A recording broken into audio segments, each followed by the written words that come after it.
perusturvapuntarissa. Tämä on äänitetty 8.9.2010 ja kertojina ovat Seppo Aaltonen ja Sanelma Haapala. Hyvää iltaa, hyvät kuuntelijat, ja tervetuloa lähetyksemme pariin. Tänään on aiheena Tšernobylin ydinvoimala-onnettomuus, joka tapahtui Ukrainassa 26.4.1986. Onnettomuus saastutti pahoin laajoja alueita Ukrainassa ja Valko-Venäjällä ja vaikutti tuhoisasti kymmenien tuhansien ihmisten elämään. Kyseessä oli historian toistaiseksi pahin ydinvoimala-katastrofi, jonka jälkisatoa niitetään vielä tänäkin päivänä. Sitten Seppo kertoo itse tapahtumasta ja ensiksi matkastaan ja sitten tästä tapahtumasta ja sitten omakohtaisia näkemyksiä sieltä paikan päältä, kun hän teki sen matkan heinäkuussa tänä vuonna. Että olepa hyvä.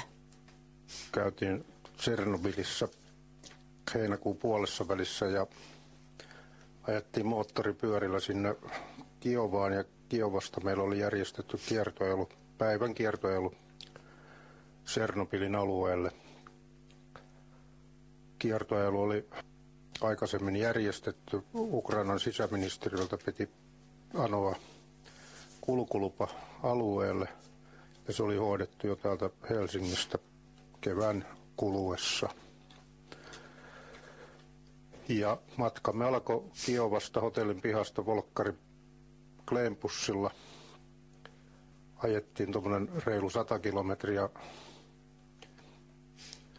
luoteeseen ja tultiin tälle suljetulle alueelle, jonka säde on tuommoinen 40 kilometriä. Ensimmäisellä rajalla oli papereiden tarkastus. Tarkastettiin kaikkien osallistujien ja autonkuljettajan ja oppaan paperit ja luvat. Sitten saavuttiin Tšernobylin kaupunkiin, joka on tällainen 50 000 asukasta, kun siellä ei enää silloin ydinvoimaonnettomuuksen aikoihin ollut ihmisiä. Tällä hetkellä siellä ilmeisesti asuu noin 3000 ihmistä vakituiseen ja sitten 3000 ihmistä käy täältä ulkopuolelta töissä ja pääasiassa ne ulkopuolelta tulevat käyvät töissä siellä Pripjatin kaupungissa, jossa sijaitsee nämä varsinaiset ydinvoimalat. Siellä aavekaupungissa. Joo, kyllä. Kun tässä nyt meillä täällä puhutaan yleensä Tšernobylistä, niin se on Tšernobylin aluetta, mutta se varsinainen atomivoimala sijaitsee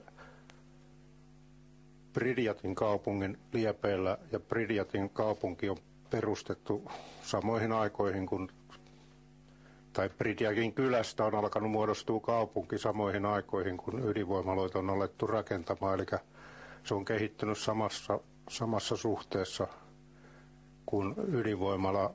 Samassa tahdissa. Samaa tahtia, joo. Ja se on hyvin nuori ja nykyaikainen kaupunki ollut. Ja siellä on kaupungissa asunut noin 20 000 asukasta itse tässä niin sanotussa Kivikylässä ja sitten siinä ympärillä on asunut 26 000 ihmistä tällä. Eli lähellä 50 000 ihmistä on asunut siinä Pripjatissa ja Pripjatin ympäristössä. Ja Tšernobylistä oli sinne noin 15-20 kilometriä.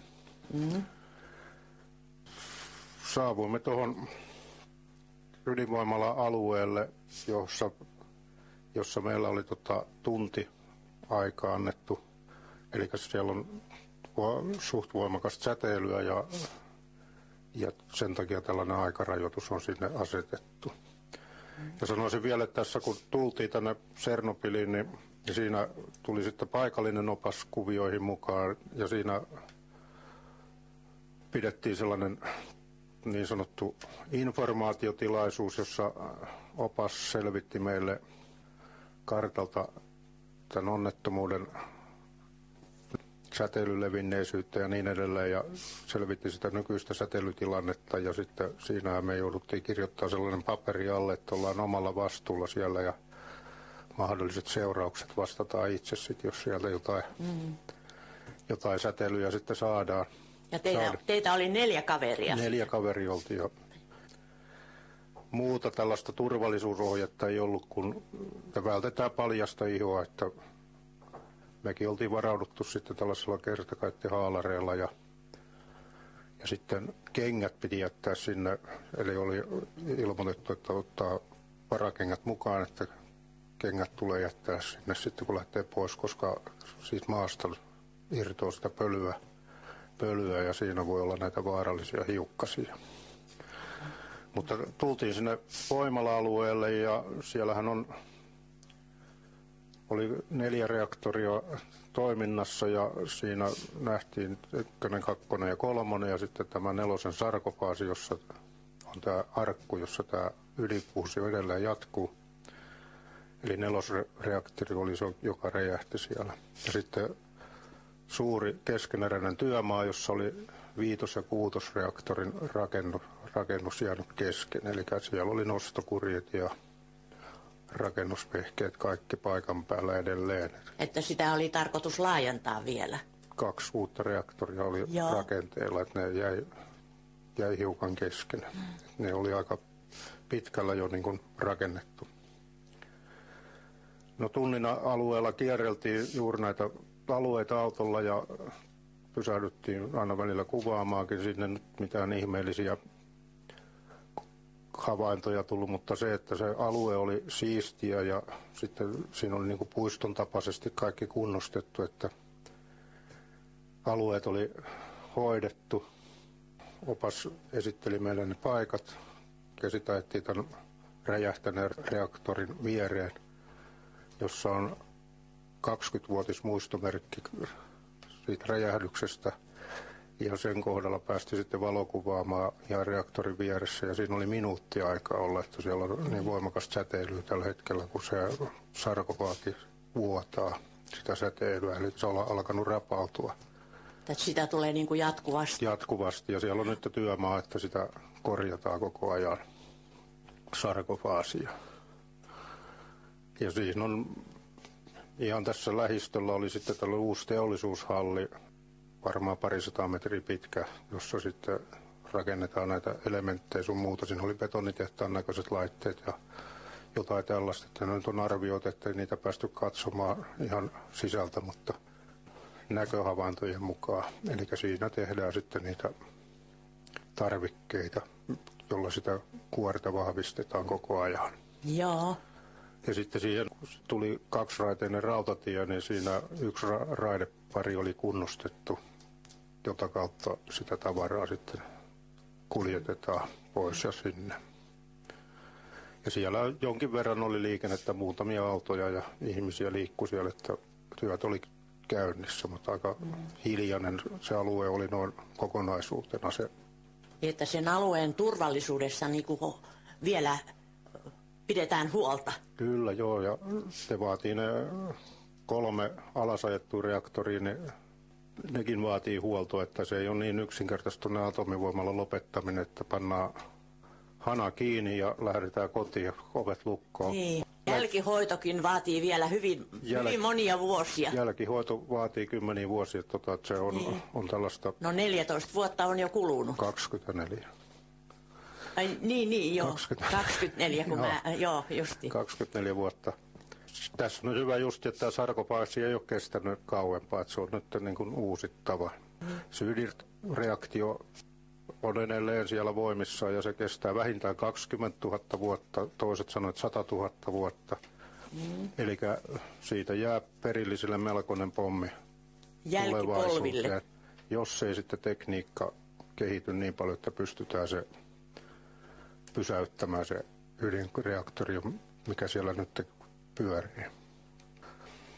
Oltiin tämä varsinainen voimala-alue katseltu, niin sitten siirryttiin Pripjatin kaupunkiin, joka on täydellinen aavekaupunki. Siellä ei ole minkäännäköistä asutusta ja talot on tyhjiä ja rapautuu pikkuhiljaa, kun pakkanen ja vesi tekee tehtäväänsä. Eli toiset 20 vuotta tästä eteenpäin, niin siellä ilmeisesti on vain tämmöinen betonikasa, missä on harjateräksiä ja betonia ja viidakko. Siellä siis luonto voi hyvin, eli luonto on vallannut sen kaupungin. Et se on aivan viidakoitunut. Käytiin siinä keskusaukiolla, jossa on kaupungintalo, ravintola, kulttuuritalo, hotellit, mitä siinä nyt oli siinä ympäristöstä. Siinä oli niinku se kasvillisuus hiukan matalampaa, koska se on ihan tällaista hiekka-asfalttikenttää. Mutta heti kun tuli niinku kaduille, missä on ollut jalkakäytävät ja ennestään puistoistutuksia, niin ne on vallottanut todella. Pääkatua ajettiin, niin se on niinku tällainen tunneli, kasvillisuustunneli, lehtimetsätunneli. Tällaiset 3-kerroksiset talot ei näy ollenkaan sieltä, että 5-6-kerroksisten talojen yläkerrokset näkyy ainoastaan. Että se on melkoinen kokemus kulkea tällaisessa hylätyskaupungissa, missä kasvillisuus on vallannut sitten alueet. Joo. Ja sitten käytiin koulussa, sisällä siis kouluun, kun mentiin siitä jalkakäytävää pitkin, asfaltti oli alla, mutta se oli aivan sellainen niin kuin pajupusikko, minkä läpi mentiin, paksuja isoja puita ja pienempää siellä alakasvillisuus. Ja siinä oikein näki selvästi, kuinka aika tekee tehtävänsä sitten rakennuksissa myöskin. Joo. Urheiluhallissa käytiin, missä oli koripallokenttä ja uimahalli ja muita tiloja siellä. Ne on rapautumassa siellä hyvää vauhtia. Nämä kaikki laitokset oli siellä silloin niiden työntekijöiden käytössä. Kyllä. Ja sitten käytiin huvipuistossa, jossa on karusellit ja maailmanpyörät ja lasten autoradat ja tällaiset. Siellä ne ruostuu ja köynnökset ja puskat kasvaa ympärillä. Joo. Kun tultiin tänne Tšernobylin, niin siinä käytiin Tšernobylin paloasemalla ja paloaseman edessä on semmoinen sankarien muistopatsas. Niin se Tšernobylin paloasema on toimiva paloasema tällä hetkellä. Että siellä on ihan kalusto paikalla niin kuin paloasemalla kuuluukin, mutta kun tultiin Pripjatin paloasemalle, niin se on tyhjä ja siellä ei ole mitään. Sitten käytiin vanhalla autovarikolla, niin siellä oli paljon autoja jäänyt, niin ne oli kyllä aika hyvin putsattu, että siellä ei ollut kyllä yhtään mutteria jäljellä. Että vaikka siellä säteilyä on, niin kyllä siellä silti asiakkaita on riittänyt, että tavaraa on lähtenyt. Että jotka ovat käyneet siellä, niin ovat hyötykäyttöön ottaneet niitä. Kyllä, ja sitten näkyy kaikissa näissä yleisissä tilossakin, missä käytiin, niin sitä metallitavaraa on sieltä niin kuin revitty irti, että metallin keräykseen on mennyt aika paljon radioaktiivista tavaraa. Ja esimerkiksi sähkömoottoreita löytyi siellä jossakin autovarikon korjaamolla, niin niistä oli kuparit revitty ulos sieltä sisältä. Ja se on hyvin sellainen, en mä sanoisi masentava kokemus, mutta siinä nyt näkee, että mihinkä ihmiset omalla toiminnallaan niin kuin tuhoaa tätä maailmaa. Eli jos vanhoja Tartsanin-kirjoja muistaa, kun siellä oli näitä aavekaupunkia aina välillä, niin tässä nyt oli hyvä esimerkki siitä. Joku Inkka-kaupungit tuolla, kun löytyy tuolta viidakosta, nyt löytyy samanlainen kuva tuli. Kun mä oon käynyt Meksikossa tällaisella Inka-kaupungissa, niin samalla lailla ne on niin kuin sitten kaivettu sieltä viidakosta esiin ja restauroitu sitten turistinähtävyydeksi. Niin tässä tulee tapahtumaan samanlainen, että se ihmisen toiminnan kautta niin tuhoaa itse. Mutta tämä alue on kuitenkin vaarallinen, siis jatkuvasti. No satoja tuhansia vuosia on se vaara olemassa siellä. Niin, että kun ajatellaan, että meillä näitä ydinvoimaloita nyt ihan useita meinataan rakentaa ja ei oteta ollenkaan huomioon tätä vaarallisuutta ja sen mihin tämä ydinjäte esimerkiksi laitetaan. Kyllä. Mutta vielä tähän matkaan, no sitten sieltä palattiin takaisin tänne Tšernobylin kaupunkiin ja Tšernobylin, niin kuin sanoin, että siellä asutaan, se on ihan asutun näköinen, missä me kuljettiin. Eli ikkunoissa on verhot ja ihmisiä liikkuu jonkin verran, autoja on pihoissa, linja-autot kulkee. Käytiin baarissa syömässä, tai se oli siihen järjestetty meille se ruokailu. On kauppoja, käytiin kaupassa ja niin edelleen. Eli se on verrattavasti hiljaiseen maalaiskylään tällä hetkellä se Tsernobylin kaupunki. Silloin kun me tultiin sinne Tsernobylin kaupunkiin, niin me käytiin sellaisessa säteilymittarissa, ettei kukaan tuot niin tullessaan sinne säteilyä. Ilmeisesti sen takia, ettei tule tämmöistä provokaatiotilannetta. Sitten takas tullessa sanotaan, että mä sain niin paljon säteilyä. Onkin tuonut jo tullessaan sen säteily. Eli se on sen takia se tarkastus.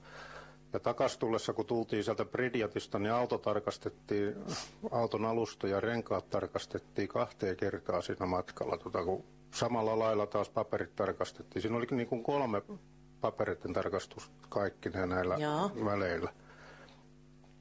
Auto tarkastettiin siinä matkalla, mutta sitten kun me lähdettiin sieltä Tsernobylistä Kiovaan päin ajamaan, ja oli se viimeinen tarkastuspiste, niin siinä meidät pantiin sellaiseen koneeseen, niin kuin lähinnä on jossain kuvissa nähnyt, kun on Loviisan voimalasket, siihen mennään niin kuin koko äijä siihen koneen kylkeen, pannaan kädet ja siinä se kone aikansa laski ja sitten se luukku aukesi, että pääsi pois sieltä. Teidät mitattiin. Meidät mitattiin. Kun me puhutaan Tsernobylistä täällä, niin pitäisi aina puhua sitä Pripyatista, että Pripyatin kaupunki on se aavekaupunki. Mutta itse tähän ydinvoimaan niin tapahtui sille, että se oli huoltoseisokkia varten alasajettu se voimala. Kävi niin kuin tyhjäkäynnillä ja sitä voimalla ei voi pysäyttää noin vaan ydinvoimalla, että se alkaa kehittää niitä omia kuvioitaan siellä. Toiset sanoivat, että siinä tehtiin jotain koetta, mutta se ei nyt ole ainakaan mulle aukennut, että oliko se näin. Vaan ilmeisesti jonkinnäköisen virheen siellä tehtiin siellä ohjauskeskuksessa ja yhtäkkiä ne lämmöt nousi, tai tehot nousi 50% ja ne ei ehtinyt niitä sauvoja siirtää niin nopeasti. Eli siellä tuli joku inhimillinen ongelma ilmeisesti. Se jäähdytysvesi alkoi kuumenemaan ja sinne tuli kova paine ja se rikko ne paineputket, eli jäähdytysvesiputket ja ne pääsi se höyry ja vesi pääsi näiden sauvojen kanssa kosketukseen ja niissä on sellaista, mitähän ainetta se nyt olisi. Mitä grafiittia? Ei se ole grafiittia, se on jotain muuta. Mitähän sanoisin sen aineen olevan, kun aineita on paljon, mitä siellä liikkuu, mutta pääsi sen aineen kanssa kosketukseen ja se alkoi muodostaa vetyä, koska lämpö oli noussut yli 700 astetta. Vesi jo itsestään, kun se nousee lämpö tähän tämmöiseen korkeuteen, niin silloin se alkaa muodostua vedyksi. Ja nyt kun se pääsi tämän aineen kanssa kosketukseen, niin se kiihtyi se vedyn muodostus ja se vety räjähti siellä ja rikkoi ne koneet, jotka nostaa niitä sauvoja. Samalla se räjähdyksen voimakkuus rikkoi sen betonikuoren, jossa tämän suojakuoren, missä tämä ydinpolttoaine oli. Ja siinä vaiheessa kuoli 2 ihmistä tässä onnettomuudessa, että kun puhutaan näistä uhreista, niin 2 ihmistä kuoli. Toinen kuoli heti sinne koneiden alle ja toinen kuoli sitten ambulanssissa, kun vietiin sairaalaan. Siinä vaiheessa sitten tämä vesi pääsi tämän grafiitin kanssa yhteyteen ja grafiitti syttyi palamaan. Ja se grafiitti paloi noin 2500 asteen kuumuudella ja siinä tuli sellainen tilanne, että sitä ei voinut enää vedellä sammuttaa. Ja muut tulipalot, mitä siellä halleissa oli, niin ne pystyttiin sammuttaa normaalilla vedellä, mutta tätä grafiittipaloa enää ei voitu vedellä sammuttaa, koska oli se vaara, että sitä vetyä muodostuu uudestaan ja on uusi vetyräjähdys. Missä vaiheessa ne palomiehet sinne? No palomiehet tuli heti sinne ja ne sammutti sitä tulipaloa, sitä normaalia tulipaloa. Joo. Mutta tätä grafiittipaloa ne ei pystynyt vedellä sammuttaa, eli siihen piti keksiä joku uusi konsti. Tällaista vastaavaa ei ollut tapahtunut koskaan ja tämmöisessä ei ollut niin kuin varauduttu, että tämä jäähdytysjärjestelmä tekee tämmöisen pommin. Ja sitten ne alkoi syöttää sinne hiekkaa, savea ja dolomiittia, eli kalkkia, lyijyä, joka suojaa siltä kammassäteilyltä, ja booria, joka sitten sieppaa niitä neutroneja. Ja silloin kun se boori taas sieppaa niitä neutroneja, niin silloin tämä ketjureaktio niin kuin vaimenee, eli sillä pysähdytettiin sitä ketjureaktioa. Tällä tavalla saatiin se sitten lopulta niin kuin tukahdutettua se tuli, mutta sehän oli toista viikkoa ennen kuin se sammui, eli se kesti niin kauan.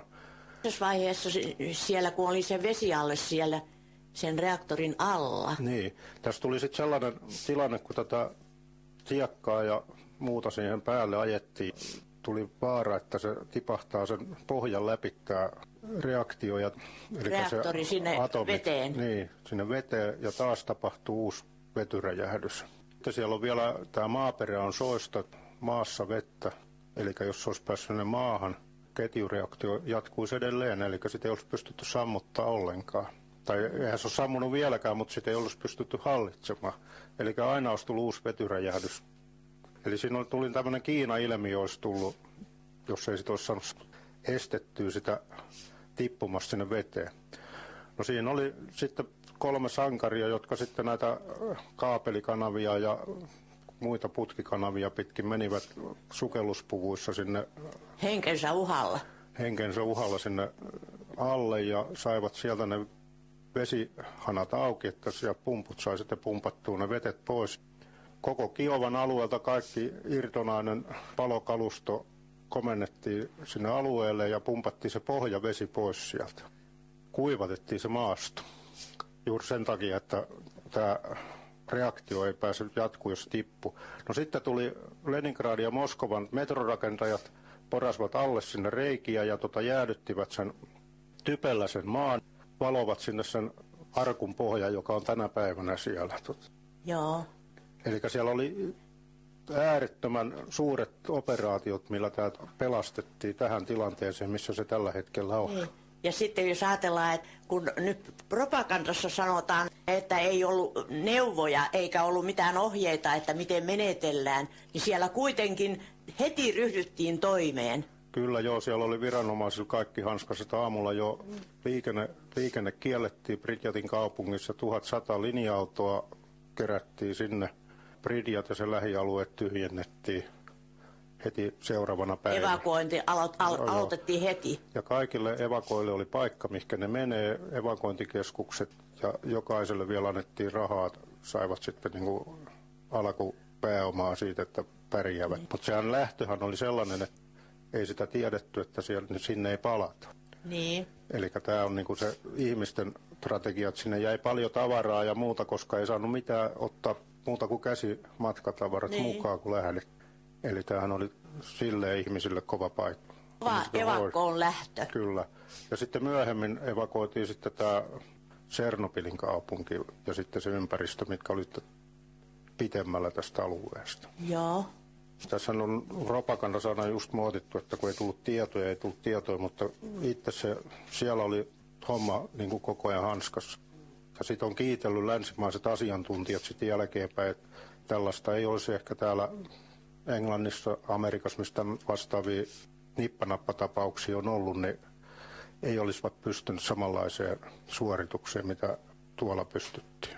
Joo.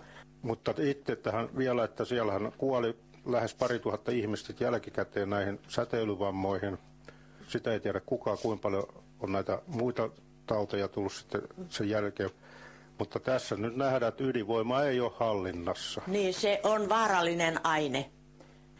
Mutta kiitoksia sinulle, Seppo, nyt näistä arvokkaista tiedoista ja esimerkkeistä tämän ydinvoiman vaarallisuuden tiimoilta. Mielestäni tämä vaatii hyvin laajan ja perusteellisen keskustelun myös meillä täällä Suomessa. Esimerkiksi täällä nyt tehty jo näitä raskaita päätöksiä, monta ydinvoimalaa rakennetaan sähkön myymiseksi ulkomaille, kun ajatellaan, että miten varovaisia nyt sitten muualla maailmassa monta kertaa ollaankin. Mutta sitten esimerkiksi näistä ydinvoimala-onnettomuuksissa, mitä on eri puolilla ollut, niitähän on aika paljon ollut eri puolilla Englannissa ja Amerikassa. Meillähän on semmoinen mielipide, että nämä nykyisetkin ydinvoimalat pitää purkaa. Kiitoksia vaan sinulle ja kiitoksia ja kuulemiin kuuntelijoille.